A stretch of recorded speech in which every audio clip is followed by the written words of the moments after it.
News First, Newsline with Faraz Shaukat Ali on TV1. Hello, good evening, and a warm welcome to Newsline recording. And today we're recording in southeast London, in the shadows of the Shard. And our guest this evening is a person with tremendous experience in the field of journalism, in broadcast journalism, and has been, however he did it, has been and was the head of Sky News for 17 years, Mr. John Ryley. Good evening, John, and welcome. Hi. And thank you very much for accepting our invitation to be on Newsline. I'd like to ask you, 17 years as the head of Sky News, absolutely remarkable. How did you manage to do that? Bit of luck, and making sure that when big stories broke, Sky News was on top of the story, that our coverage was fast, that it was accurate, and that we made sure that our audiences, whether they were on television or online or on mobile, were kept up to date with the latest pictures and the latest developments. And a lot of hard work. I mean, non-stop news is hard work, but audiences are hungry for information, and it was great fun being the boss for 17 years. I also, oddly, for a journalist, I quite like numbers, and I was good with the finances, and I quite like administration. A lot of journalists quite reasonably don't. How important was it to have people on the ground everywhere? Really important. So I'm a big believer in what I'd call eyewitness journalism.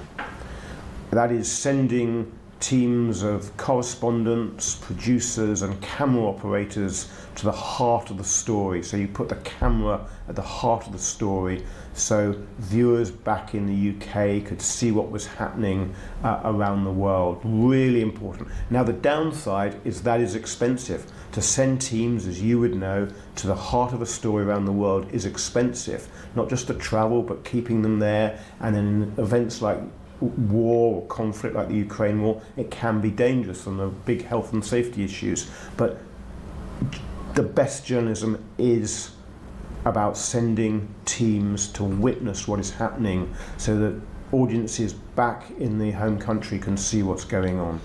And do you see any sort of negativity in when you're reporting live as it is, or the cameras are on the site and they're recording all sorts of events, and some of them might not be pleasant to watch, people being bombs going off or people being shot and so on and so forth. Do you see any conflict in that? Yes, I think that requires then the journalists who are running the TV channel or whatever, the radio station, need to be very alert to the impact of those pictures on the audiences, and they just need to be really, really agile. But I'm a big believer, as I say, in the need for audiences in democracies to be able to see what is happening wherever it is. As and when it's happening. As and when it's happening, yes. And in your 17 years as head of Sky News, what were the most memorable ones? Do you remember some of those? Do you want to tell me some of those? One controversial one which I'll talk about, because it sort of echoes what you've just asked me about, things happening in real time, was actually before I was the boss, I was executive editor of Sky News for 6 years, which is you're sort of, in that role, you're responsible for the minute-by-minute coverage, hands-on. And your viewers may remember September the 11th, 2001. And when 2 aircraft were flown into the Twin Towers in New York. And it was a Tuesday afternoon, and I was in the control room, and it was just an extraordinary story. And as that afternoon in Britain, morning in New York developed, you'll remember that some people were very grimly stuck on the top of the building. Indeed. And they started jumping. And I made the decision, rightly or wrongly, that we should show pictures of people jumping off the building. They were killing themselves. Now that actually does break, in this country, the Ofcom code.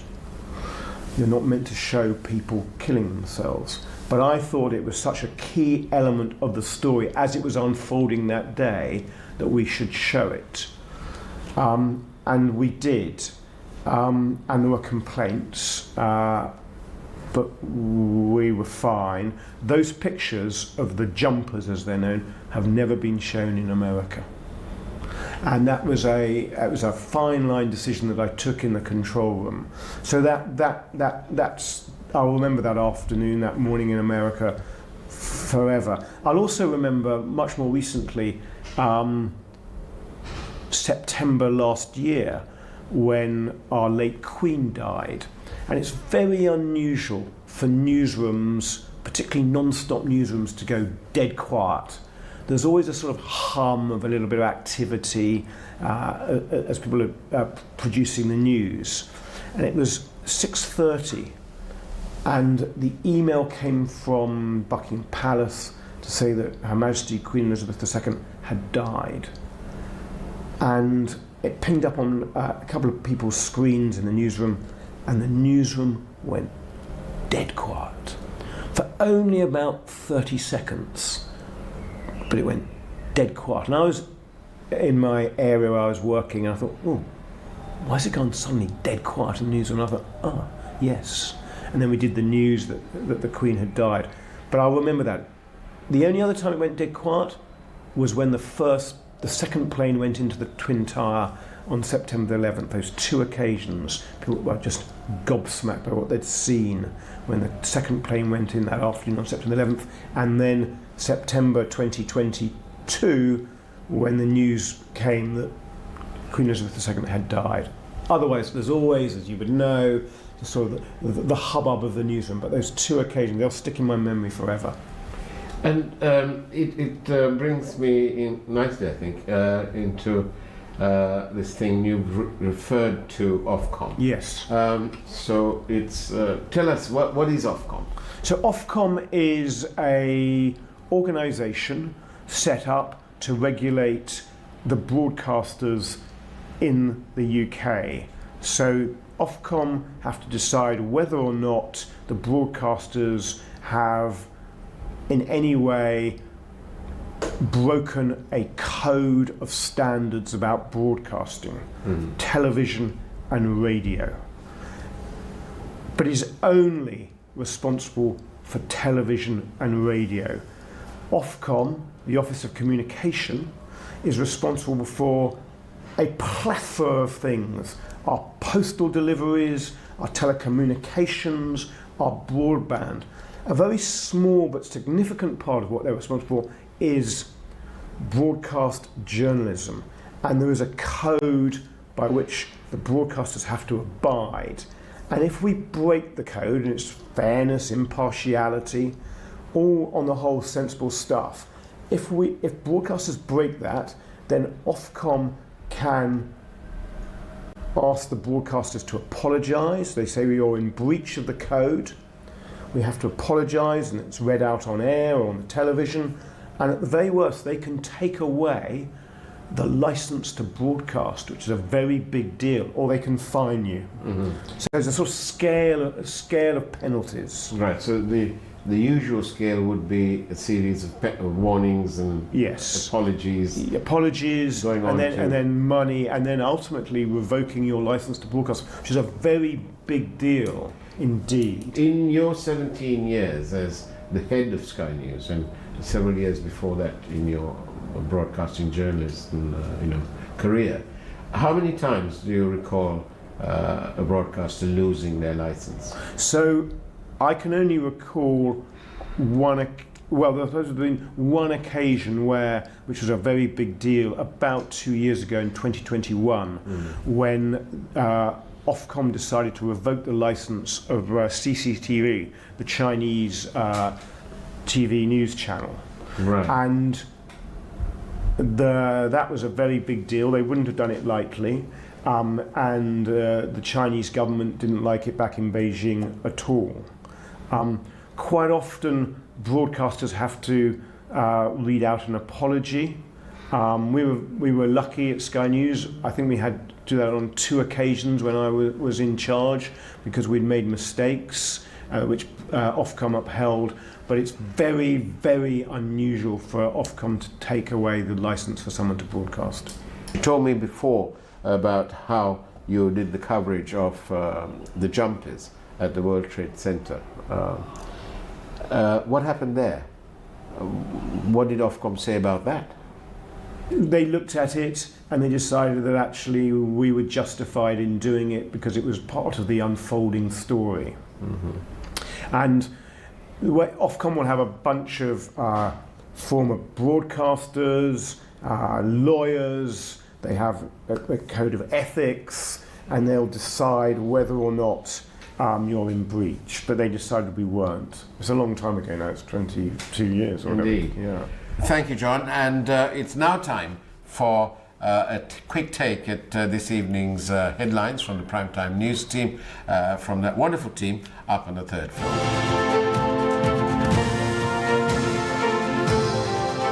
News First, Newsline with Faraz Shaukat Ali on TV1.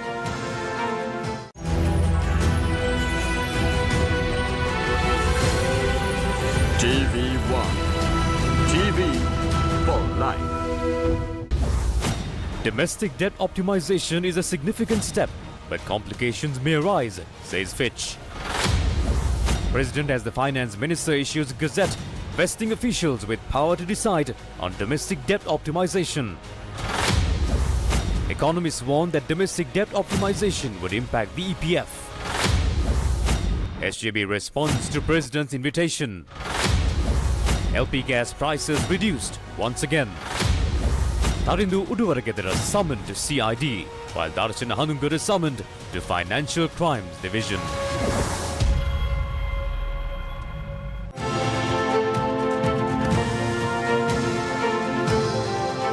News First, Newsline with Faraz Shaukat Ali on TV1.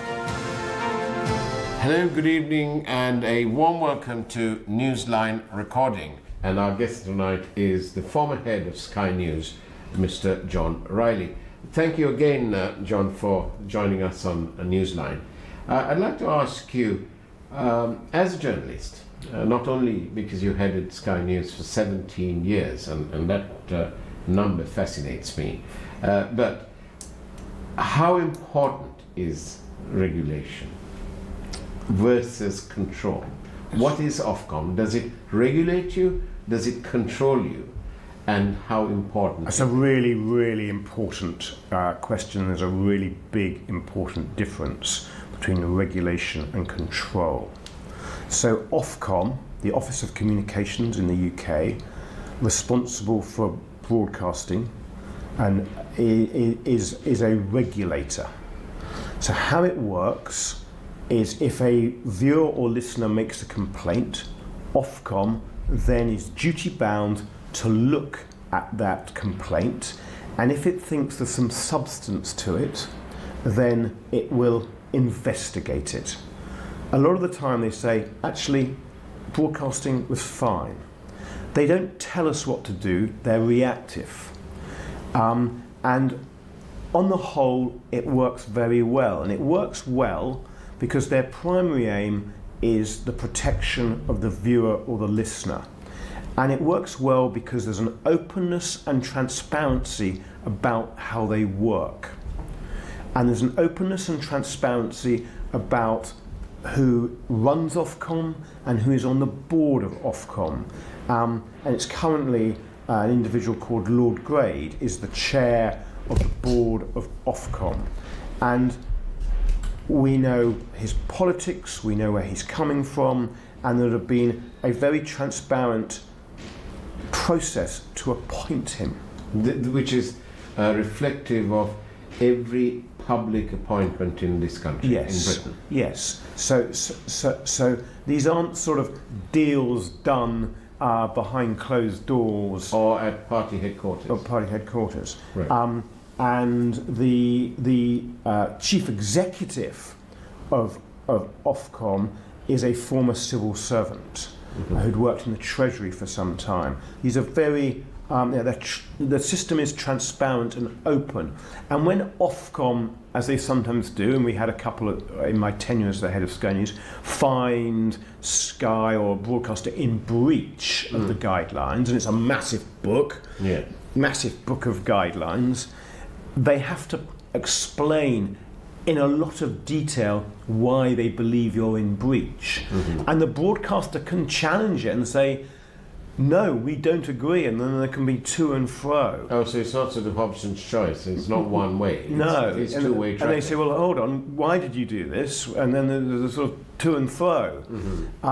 And we had, about 4 or 5 years ago, Sky News ran a campaign to try and get the laws changed in this country to make prime ministerial debates part of an election.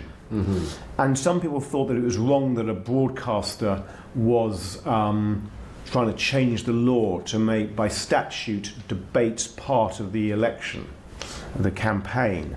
And there was a to and fro between us and Ofcom, and they actually said, no, okay, we understand your reasoning, you're not in breach. So it's a transparent system. And in my experience, worked very well indeed. My 39 years in news and current affairs in the UK, it's worked well. Ofcom was only set up, I should be straight, in 2001-2 by Tony Blair's government. It brought together a number of bodies.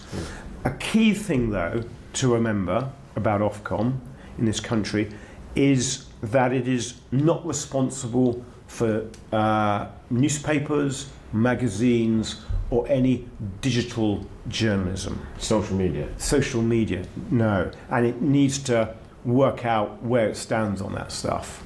Ofcom doesn't regulate social media at all. Digital social media, no controls, but they have to adhere, obviously, to the rules of the land. A British print or social media digital outlet can't be making libelous statements and getting away with it. Or people's invasion of privacy. And Prince Harry has recently been in the court saying that the newspapers crossed the line in terms of his privacy.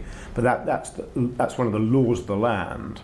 And there is an argument that actually you don't need an organisation like Ofcom, and broadcasters should just make sure that they, like the newspapers, don't break the laws of the land. Right. And I guess, and you would know this as a broadcaster yourself, broadcasting is a very powerful medium. And a necessary medium in a democracy? Yeah, absolutely. Broadcasting is really important.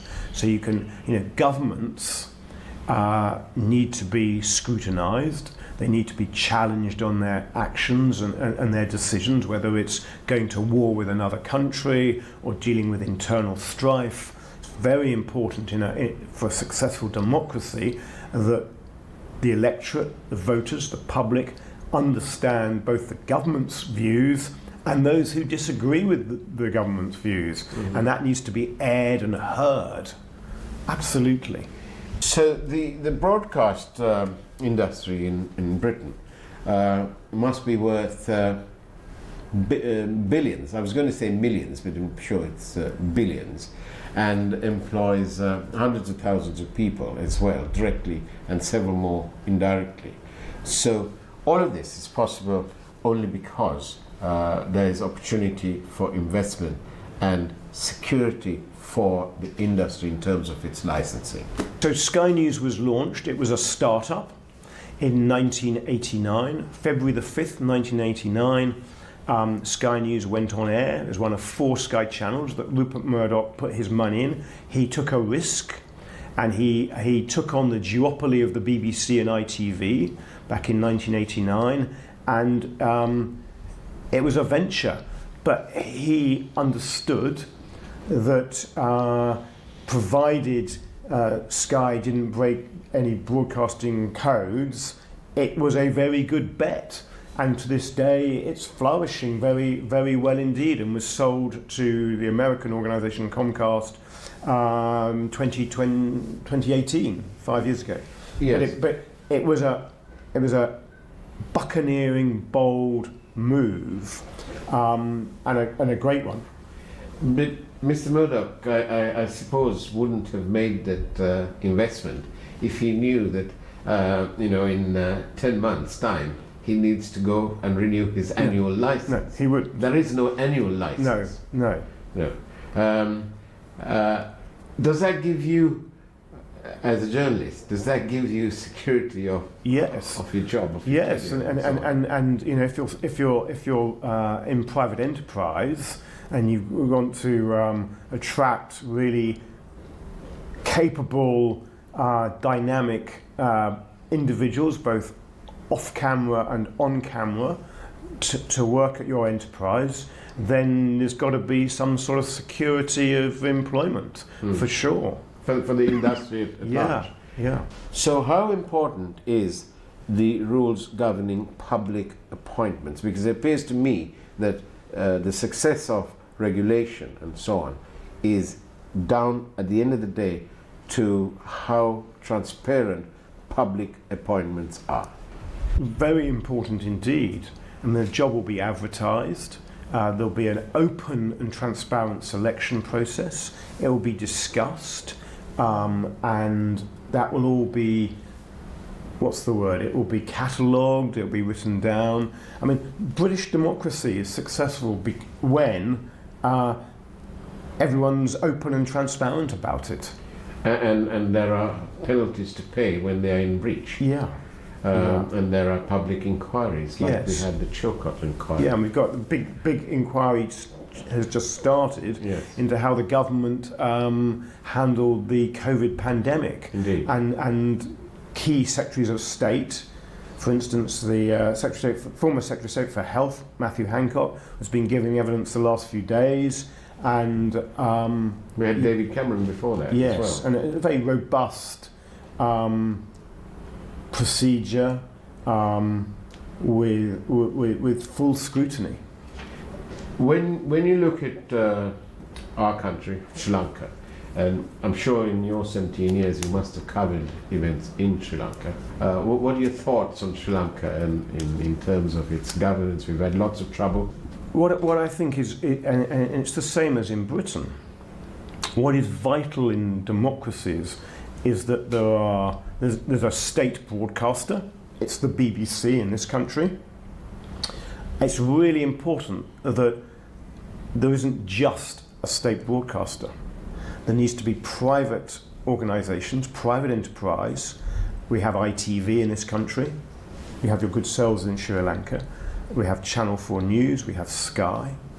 We've got a couple of other startups in the last couple of years here, that they are there to give a different take on what is going on.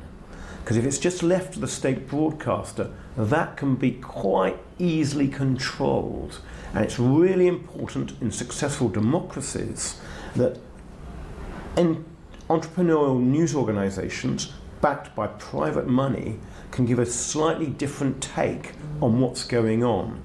And I suppose my concern about Sri Lanka is that there needs to be the environment that allows independent enterprise to back journalism, to give a different take, if needed, on what is going on. So my worry is that environment needs to exist for those organisations to be able to flourish. Thank you very much, John Ryley, for joining News First Newsline.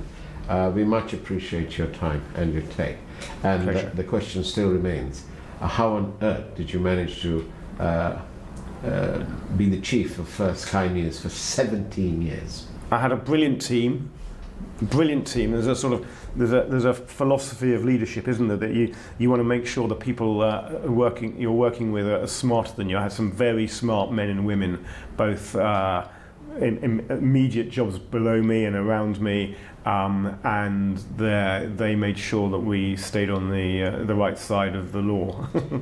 And of course, one of your appointees, one person that you picked when you were at Sky, went on to head Channel 4 News. Ben Indeed. de Pere, yes.